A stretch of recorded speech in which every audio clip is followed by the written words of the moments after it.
we're a manufacturing business, and Brexit immediately had most of an impact on just moving goods around and then, to an extent, the service provision.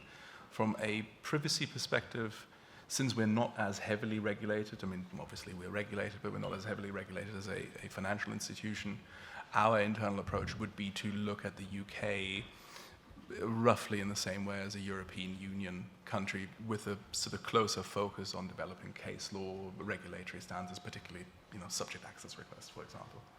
It's known that pre-Brexit, a lot of the Article 29 opinions were prepared or co-authored by the ICO because of staffing, and I mean, the ICO was, I think, by far the largest authority way back, and that's gone away now.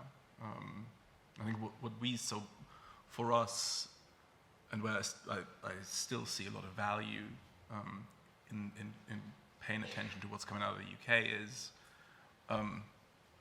perhaps less so now on the UK influence on the EDPB guidance, but more forward-looking cybersecurity measures or privacy-enhancing technologies. So that's sort of the thought piece level. I've got my current little bugbear, which is and apologies for anybody that isn't doing IoT cybersecurity.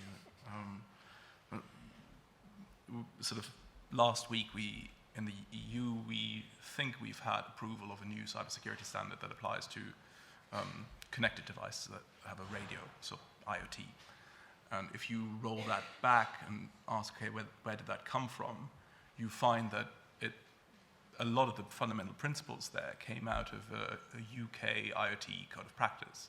And it's that type of activity where I think the UK is still,